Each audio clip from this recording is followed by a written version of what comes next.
গুনাহ যেন ছেড়ে দেই, আল্লাহ তাআলার আদেশ যেন পালন করি, এটাই আল্লাহ আমাদের কাছে চায়। আর এরই নাম তাকওয়া। তাকওয়া তাকওয়া। আল্লাহ বলে, বান্দা তুমি যেহেতু মুমিন, তুমি যেহেতু মুসলমান, আমি তোমার কাছে চাই ইত্তাকুল্লাহ ইত্তাকুল্লাহ ইত্তাকুল্লাহ। আল্লাহকে ভয় করো, আল্লাহকে ভয় করো, আল্লাহকে ভয় করো। আল্লাহ যেন আমারে ডাক দিয়ে বলে, আনিস, কেউ আমারে না মানুক, তুমি না মুমিন, তুমি না বললা মুসলমান, তো তুমি আমারে মানো। কেউ আমারে সেজদা না দাও, তো তুমি না বলছো তুমি মুসলমান, তুমি না বললা তুমি লা ইলাহা ইল্লাল্লাহ মানো, তুমি না বললা তুমি মুহাম্মাদুর রাসূলুল্লাহ মানো, তো তুমি সেজদা দাও। তুমি আমারে ডাকো, তুমিও ডাকবা না আমারে, তুমিও আমার একটা সেজদা দিবা না, তাহলে তুমি ধর্মের পাশে ইসলাম লেখলা কেন? তোমার জন্ম নিবন্ধনে ধর্মের পাশে ইসলাম লেখলা কেন? তোমার পাসপোর্টে তোমার ধর্মের পরিচয় ইসলাম লেখলা কেন? তোমার জন্ম নিবন্ধন সনদে ধর্মের পরিচয় ইসলাম লেখলা কেন?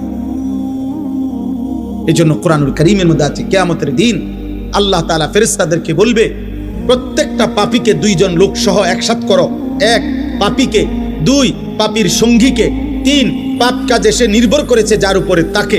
এই তিন নাফরমানকে একসাথে করে দাঁড় করাও জাহান্নামের দিকে বরাবর করে।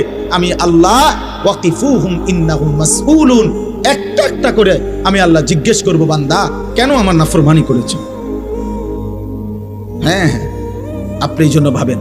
আমি এখনই দোয়া করব, এই রাত গভীরে আব্বা, নওজোয়ান, বয়স্ক বাবা, একবার হইল বিবেক দিয়া সারা দিন শেষে রাত্রে ঘুমাইবার আগে প্রত্যেকটা কিশোর যুবক বাবা, আমি আপনারা 1 মিনিটের জন্য, 30 সেকেন্ডের জন্য হলো চোখ বন্ধ করে একবার ভাইবেন, আজ যা করছেন তা আমি মুসলমান হিসাবে ঠিক হলো? সারাদিনে 5 ওয়াক্ত নামাজের ওয়াক্ত চলে গেল, আমি একটা সেজদাও দিলাম না। আমার বয়স 40, আমার মালিকের কোরআন আমি একটা পৃষ্ঠা দেখে দেখেও পড়তে পারি না। সারা দিনে 24 ঘন্টার মধ্যে আমি কি 10টা মিনিট আমার আল্লাহর নামের জিকির করতে পারতাম না? হ্যাঁ, আমার আজকের সারা দিনের উপার্জন 1000 টাকা, আমি কি আমার আল্লাহর পথে 10টা টাকা খরচ করতে পারতাম না? কোনোদিনই মনে পড়লো না। এতটুকু হিসাব মিলাই, এটা আল্লাহর কোরআনে বলছেন, ওয়াল তানজুর নাফসুম মা কদ্দামাত লিগাদ।